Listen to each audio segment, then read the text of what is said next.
श्री स्वामी समर्थ. नमस्कार मित्रांनो. येत्या 14 जानेवारीला म्हणजेच बुधवारी आलेली आहे मकर संक्रांत. या मकर संक्रांतीला चुकूनही या 3 वस्तू कोणालाही देऊ नका. नाहीतर माता लक्ष्मी घर सोडून जाईल आणि घरात गरिबी, दरिद्रता येऊ लागेल. आपल्या घरात असणारी माता लक्ष्मीची जागा ही अलक्ष्मी घेईल आणि 99% लोकांना ही गोष्ट अजूनही माहिती नाही. आणि म्हणून आज या व्हिडिओमध्ये मी तुम्हाला मकर संक्रांतीच्या दिवशी अशा कोणत्या वस्तू आहेत ज्या आपल्याला चुकूनही या दिवशी कोणाला द्यायच्या नाही. अगदी तुमचा सख्खा भाऊ असला तरीही तुम्हाला या ज्या वस्तू मी सांगणार आहे तर त्या कुणालाही द्यायच्या नाहीत. तर अशा वस्तू कोणत्या आहेत याबद्दलची संपूर्ण माहिती या व्हिडिओमध्ये मी तुमच्यासोबत शेअर करणार आहे. त्यामुळे तुम्ही हा व्हिडिओ स्किप न करता शेवटपर्यंत नक्की पहा. चॅनलवरती नवीन असाल तर सबस्क्राईब करा आणि असेच माहितीपूर्व नवनवीन व्हिडिओ पाहण्यासाठी बेल आयकॉनलाही प्रेस करा. म्हणजे जेव्हा कधी मी नवीन व्हिडिओ अपलोड करेल त्याचं नोटिफिकेशन सर्वात अगोदर तुम्हाला भेटेल आणि तुम्ही एक पण व्हिडिओ मिस करणार नाही. तर पहा, मकर संक्रांतीला केलेलं दान हे लक्षपटीने पुण्यकारक, धनकारक आणि सौभाग्यकारक मानले जाते. आणि म्हणून आपण मकर संक्रांतीला आपल्या पद्धतीने जे काही दान होईल तर ते दान करत असतो. कारण या दानाचं खूप जास्त मोठं धार्मिक महत्त्व आहे. हे दान आपण केले तर वाईट काळामध्ये या दानाचं पुण्य हे आपल्याला मिळत असतं. परंतु दान करताना अशा काही वस्तू आहेत ज्या चुकूनही आपल्याला दान करायच्या नसतात.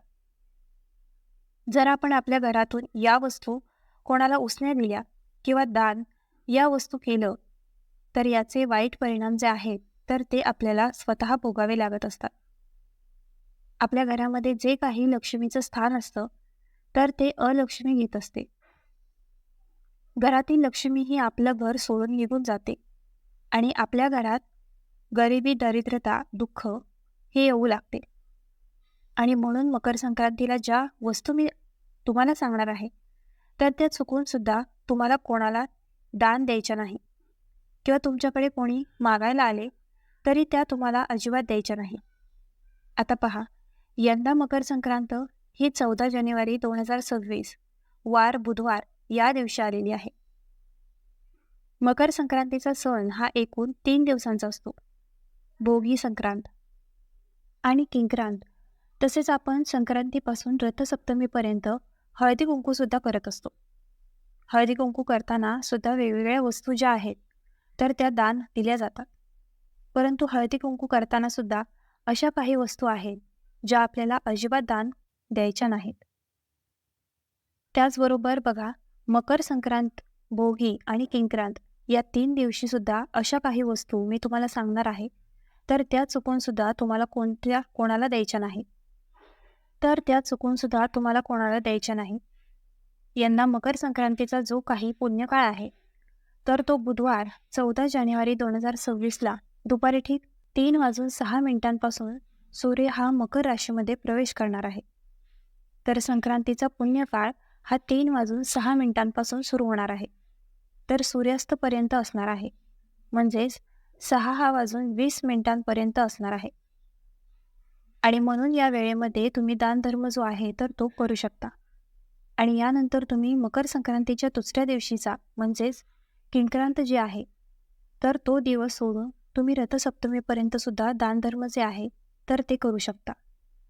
मग मकर संक्रांतीच्या निमित्ताने दानधर्म म्हणा, या दिवशी आपण काही गरजू लोकांना तसेच आपण विवाहित स्त्रिया हळदी कुंकू देऊन त्यांना वाण देखील देत असतो. पण हे सगळं करत असताना आपल्याला अशा काही वस्तू आहेत ज्या चुकूनही द्यायच्या नाहीत. यासोबतच या मकर संक्रांतीच्या दिवशी काही अशा वस्तू आहेत ज्या चुकूनही खरेदी करू नये. कारण ज्योतिषशास्त्रानुसार मकर संक्रांतीला काही वस्तूंचं दान करणं किंवा काही वस्तू खरेदी करणे हे पूर्णपणे वर्ज्य मानले आहे. यातली पहिली वस्तू म्हणजे झाडू. आता आपल्या घरामध्ये सणवार म्हटलं की झाडू खरेदी ही आली. कारण आपण आपल्या घरामध्ये काही सणवार असेल तर या निमित्ताने झाडू विकत घेत असतो. पण मकर संक्रांतीच्या दिवशी आपल्याला झाडू हा अजिबात खरेदी करायचा नाही. कारण झाडूला आपण माता लक्ष्मी म्हणतो. पण तो घेण्यासाठी अश्विन अमावस्या, धनत्रयोदशी किंवा कोणत्याही महिन्यामध्ये शुक्रवारच्या दिवशी तुम्ही झाडू खरेदी करू शकता. पण मकर संक्रांतीच्या दिवशी आपल्याला चुकूनही झाडू जो आहे तर तो अजिबात खरेदी करायचा नाही. कारण मकर संक्रांतीच्या दिवशी आपण झाडू घेतला तर त्या निमित्ताने आपण ज्या व्यक्तीकडून झाडू खरेदी केला आहे त्या व्यक्तीला आपण पैसे जे आहे तर ते देत असतो आणि मग झाडू खरेदी करत असतो. आणि हीच एक चूक जी आहे तर ती आपली इथे मकर संक्रांतीला होत असते. या दिवशी आपण पैसेही खर्च करत असतो आणि झाडू जो आहे तर तो सुद्धा आपल्या घरामध्ये आणत असतो. कारण पैसे ही सुद्धा लक्ष्मी आहे आणि झाडू हा सुद्धा लक्ष्मी आहे. म्हणून ही एक चूक जर आपण या मकर संक्रांतीला केली तर माता लक्ष्मी आपल्यावरती नाराज होऊन आपल्या घरातून काढता पाय घेते आणि परिणामी घरात गरिबी, दरिद्रता ही येत असते. आणि म्हणून चुकूनही तुम्ही यंदा मकर संक्रांतीला झाडूची खरेदी आहे तर ती करू नका. आता बघा, बरेच जण मकर संक्रांतीला दान करायचं असतं म्हणून झाडू खरेदी करून तो संक्रांतीच्या दिवशी मंदिरामध्ये दान करत असतात.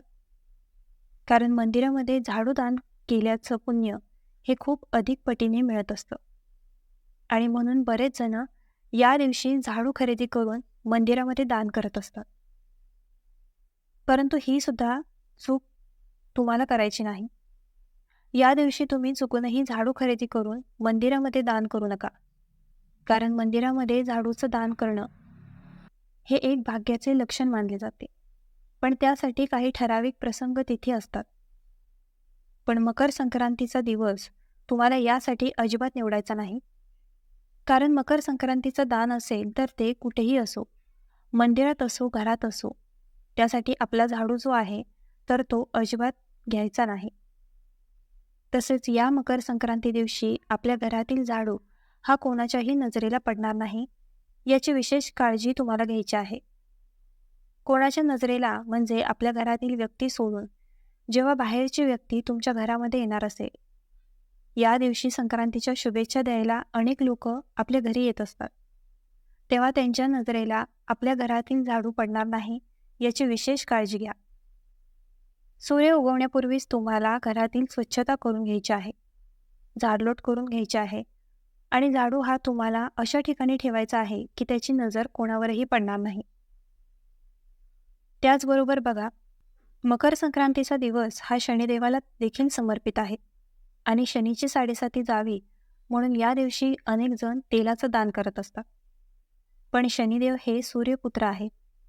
पण या पिता आणि पुत्राचं एकमेकांशी कधीच विशेष असं काही पटलं नाही आणि मकर संक्रांतीचा दिवस हा सूर्य उपासनेचा सण आहे आणि त्यामुळे मकर संक्रांतीच्या दिवशी चुकूनही तुम्ही तेलाचं दान जे आहे तर ते अजिबात करायचं नाही. मग ते मंदिरामध्ये असो किंवा गोरगरिबांना असो. या दिवशी तेल हे कोणालाही द्यायचं नाही. तसेच दान सुद्धा करायचं नाही. अगदी तुमच्या शेजारच्या एखादी जवळची व्यक्ती असेल, ती तुमच्याकडे दिवशी तेल मागायला आली तर तिला तेल जे आहे तर ते तुम्ही घरातून अजिबात देऊ नका. किंवा झाडू मागायला आली तर घरातील झाडू सुद्धा या दिवशी कोणालाही देऊ नका. त्याचबरोबर बघा, आपण मकर संक्रांतीपासून ते रथसप्तमीपर्यंत घरामध्ये हळदी कुंकवाचा कार्यक्रम सुद्धा करत असतो आणि बऱ्याच महिला हळदी कुंकू हे मकर संक्रांतीच्या दिवशी संध्याकाळी करत असतात. परंतु जर तुम्ही मकर संक्रांतीला हळदी कुंकू करणार असेल तर त्या हळदी कुंकवाच्या वाहनामध्ये तुम्हाला चुकूनही एखादं खाद्यतेल असेल किंवा हेअर ऑइल असेल किंवा एखादं सुगंधित ऑइल असेल तर ते तुम्हाला चुकूनही वाहनामध्ये द्यायचं नाही. कारण या दिवशी आपण घरामध्ये हळदी कुंकू करत असतो तेव्हा येणाऱ्या महिला या लक्ष्मी स्वरूपात असतात आणि म्हणून या दिवशी जर आपण तेलाचं दान केलं किंवा तेलाचा एखादं वाण केला तर त्याचे वाईट परिणाम जे आहेत तर ते सुद्धा आपल्याला भोगावे लागू शकतात. त्याचबरोबर तुम्ही मकर संक्रांतीनिमित्त संक्रांतीपासून ते रथसप्तमीपर्यंत हळदी कुंकू करत असेल तर ते हळदी कुंकू करताना अशा काही वस्तू आहेत ज्या तुम्हाला चुकूनही वाण म्हणून द्यायच्या नाहीत. आता बऱ्याच वेळा आपण मेकअपच्या वस्तू ज्या आहेत तर त्यासुद्धा दान म्हणून देत असतो. त्यामध्ये सेफ्टी पिन असेल किंवा इतर कुठल्याही टोकदार धारदार वस्तू असतील तर त्या तुम्हाला चुकूनही वाणामध्ये द्यायच्या नाही. हे एक प्रकारचं लोखंड असतं आणि म्हणून लोखंड जे आहे तर ते देणं याचा अर्थ आपल्या कुंडलीतून केतू किंवा शनी या ग्रहांना खराब करून घेणे किंवा आपल्या कुंडलीमधून आपण त्या ग्रहांना कमजोर करत असतो. आणि म्हणून ज्योतिषशास्त्रानुसार अशा भेटवस्तू देणे निषिद्ध मानलं गेलं आहे. त्यामुळे मकर संक्रांतीचं जे काही वाण महिलांना तुम्ही वाटणार आहे, दानधर्म करणार आहे, तर त्यामध्ये टोकदार धारदार किंवा लोखंडाच्या वस्तू ज्या आहेत तर त्या तुम्ही अजिबात दान करायच्या नाही. त्याचबरोबर बऱ्याच महिला प्लास्टिकच्या वस्तूसुद्धा दान करत असतात. काहीतरी 5-10 रुपयांचा प्लास्टिकचे वाण आणतात आणि तेच तुम्ही वाण म्हणून देत असतात. परंतु प्लास्टिकचे दान करणे हे नकारात्मक ऊर्जा आणत असते. यामुळे आपल्या घरात नकारात्मकता येत असते आणि याचे वाईट परिणाम हे आपल्याला सुद्धा भोगावे लागत असतात. म्हणून तुम्ही हळदी कुंकू करताना चुकूनही प्लास्टिकच्या वस्तू ज्या आहेत तर त्या तुम्ही वाण म्हणून अजिबात देऊ नका. त्याचबरोबर मकर संक्रांतीला कपड्यांचं दानसुद्धा केलं जातं. अनेक लोक गरजू व्यक्तींना कपडे दान करत असतात. परंतु आपल्याला या संक्रांतीला रंगाचे कपडे जे तर ते चुकूनही दान करायचे नाही. काळा रंग हा नकारात्मक ऊर्जेचा प्रतीक मानला जातो आणि त्याचे दान केल्यास व्यक्तीला अशुभ परिणाम देखील मिळू शकतात. त्यामुळे मकर संक्रांती दिवशी रंगांचे कपडे दान करणे आवर्जून टाळावे. त्याचबरोबर मकर संक्रांतीला अनेक जण आपल्या घरामध्ये काही वस्तू आणतात. त्या वस्तूंचं दान करत असतात. ज्या वस्तू आपण अगोदर वापरलेल्या असतात, परंतु बघा, जेव्हा आपण दुसऱ्यांना दान करतो तेव्हा त्या वस्तू चांगल्याच असल्या हव्यात. वापरलेल्या वस्तूंचं दान केलं तर आपण स्वतः आपल्या घरातील दरिद्रता हे इतरांना देतो, जे पूर्णपणे चुकीचे आहे. आणि म्हणून वापरलेल्या वस्तू तुम्ही चुकूनही या दिवशी दान करू नका. आता आपण पाहूया की मकर संक्रांतीला अशा कोणत्या वस्तू आहेत ज्या वस्तूंचं दान केलं जातं. या वस्तू दान केल्याने याचा आपल्याला खूप अधिक पटीने पुण्य मिळत असतं. तर पहा, मकर संक्रांतीला तुम्हाला तिळाचं दान करायचं आहे. आता तिळाचं दान का करायचं आहे तर बघा, संक्रांतीच्या दिवशी शनी महाराजांचं घर जळून खाक झालं होतं आणि त्या घरामध्ये फक्त काळे तीळ शिल्लक होते.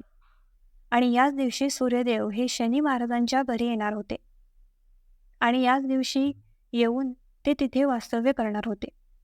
आणि घर जळाल्यामुळे घरामध्ये फक्त काळे तीळ शिल्लक होते आणि शनिदेवांनी सूर्यदेवांना काळे तीळ देऊनच त्यांचे स्वागत केले होते. आणि म्हणून या दिवशी असे वरदान दिले जाते की जो कोणी या दिवशी सूर्यदेवाला काळे तीळ अर्पण करेल किंवा तिळाचं दान करेल त्या व्यक्तीचे सर्व संकट दुःख हे दूर होतील. आणि म्हणून तुम्हाला या दिवशी तिळाचं दान हे नक्की करायचं आहे. यासोबतच जानेवारी महिन्यामध्ये भरपूर थंडी असते, म्हणून तुम्ही गरीब व्यक्तींना, गरजू व्यक्तींना ब्लँकेट, नवीन कपडे हे सुद्धा दान करू शकता. त्याचबरोबर या दिवशी तुम्ही तांदळाचं दान देखील करू शकता, डाळी दान करू शकता, गूळ शेंगदाणे सुद्धा या दिवशी दान करणे अतिशय शुभ मानले गेले आहे. या दिवशी तुमच्या घरी एखादा गरजू व्यक्ती आला किंवा एखादा ब्राह्मण आला तर त्याला रिकाम्या हाताने तुम्ही पाठवू नका. काहीतरी दान तुम्हाला या दिवशी नक्की करायचं आहे. याचे तुम्हाला अनेक पटीने पुण्य जे आहे तर ते प्राप्त होते.